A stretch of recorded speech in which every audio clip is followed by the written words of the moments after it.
Assalamualaikum warahmatullahi wabarakatuh. Adik-adikku siswa SMP dan SMA Insan Rabbani, setelah melewati masa pendidikan menengah atas, tibalah saatnya untuk melanjutkan pendidikan ke jenjang yang lebih tinggi, yaitu dengan masuk dan belajar di perguruan tinggi pilihan sesuai harapan kita semua. Hal yang menjadi kekhawatiran banyak teman-teman adalah mereka merasa tidak yakin untuk bisa masuk dan belajar di perguruan tinggi favorit. Nah, untuk mengurangi kekhawatiran tersebut, berikut beberapa tips dari kakak-kakak alumni SMA Insan Rabbani yang sudah terlebih dahulu mendapat tempat sesuai pilihan perguruan tinggi favorit. Tentunya, semua atas ridho Allah Subhanahu wa Ta'ala. Yang pertama, lakukan sejak dini dan kenali diri sendiri dengan baik. Mulai mempersiapkan sejak awal memungkinkan adik-adik mengembangkan rencana untuk menyusun persiapan kuliah di masa depan. Sangat disarankan untuk melakukan tes minat dan bakat agar adik-adik bisa lebih memantapkan diri di jurusan atau bidang di mana adik-adik akan melanjutkan pendidikannya dan kelak menjadi pilihan profesinya. Ingat, a goal without a plan is just a wish. Ketahui informasi lengkap jalur-jalur masuk perguruan tinggi favorit. Lengkapi diri dengan informasi-informasi seputar penerimaan perguruan tinggi yang adik-adik inginkan. Untuk PTN misalnya, ada jalur SNMPTN, SBMPTN, jalur mandiri, dan lain sebagainya. Ketahui aturan yang berlaku dan perubahannya. Bagaimana seleksi dilakukan, jadwal ujian masuk, syarat dan ketentuan, sistem penilaian, kelengkapan dokumen, dan lain sebagainya. Dapat dukungan dan saran keluarga dan guru di sekolah. Adik-adik bisa meminta saran dan rekomendasi orang tua atau saudara tentang perguruan tinggi favorit. Orang tua dan keluarga adalah orang yang paling menyayangi dan tahu yang terbaik untuk kita.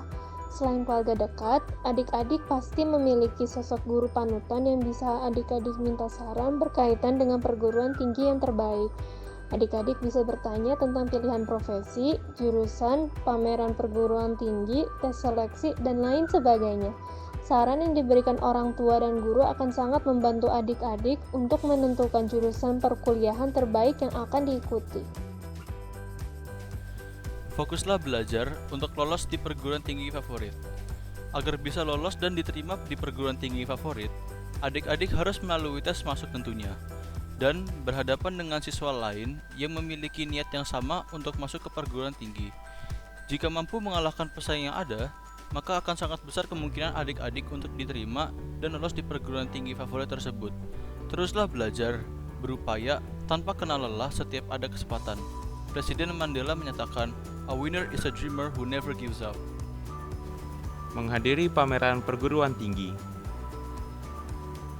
Datang dan menghadiri langsung pameran universitas memungkinkan adik-adik untuk bisa bertemu dengan representatif fakultas atau jurusan dan membuat adik-adik bisa mendapatkan wawasan baru berkaitan dengan universitas yang akan dituju. Mengunjungi perguruan tinggi atau universitas secara langsung. Jika memungkinkan dan adik-adik memiliki kesempatan, tidak ada salahnya untuk datang dan mengunjungi kampus yang diinginkan secara langsung. Cara seperti ini perlu dilakukan untuk meningkatkan minat untuk bersaing dan diterima di perguruan tinggi favorit yang adik-adik inginkan. Lakukan riset sederhana. Sebelum menentukan universitas dan perguruan tinggi favorit yang akan dipilih, sebaiknya adik-adik itu perlu melakukan riset sederhana yang berkaitan dengan berbagai pilihan tersedia. Nah, tujuannya itu untuk mempersempit daftar universitas potensial yang nantinya akan adik-adik pilih. Dengan demikian, saat adik-adik mengetahui universitas atau perguruan tinggi yang potensial, persiapan untuk menghadapi tes ujian masuk pun menjadi lebih baik dan fokus. Fokuslah pada beberapa perguruan tinggi yang akan dibidik. Jika adik-adik telah mendiskusikan akademik dan universitas dengan keluarga, guru, dan konselor pendidikan, maka inilah saatnya untuk menentukan daftar perguruan tinggi favorit yang lebih sempit. Pilihlah universitas dan perguruan tinggi favorit yang potensial. Adik-adik bisa menentukan universitas pilihan berdasarkan jurusan yang diminati, lokasi, dan kemampuan adik-adik untuk bersaing di dalamnya. Dengan beberapa tips dari kakak-kakak kelas, semoga menjadi referensi dan menambah keyakinan adik-adik semua untuk bisa berkesempatan untuk melanjutkan belajarnya sesuai dengan minat dan passion di perguruan tinggi favorit sesuai harapan adik-adik semua. Apa yang dilakukan adalah ikhtiar maksimal yang dapat dilakukan oleh seorang manusia. Jangan lupa terus berdoa dan gapai restu dan ridho orang tua. Karena keberhasilan adik-adik semua hanya diperoleh jika ada ridho dari Allah Subhanahu wa Ta'ala, dan ridho Allah tergantung ridho orang tua. Ada yang menyatakan bahwa keberuntungan itu hebat, tapi sebagian dari kehidupan adalah kerja keras. Selamat bekerja keras. Wassalamualaikum warahmatullahi wabarakatuh.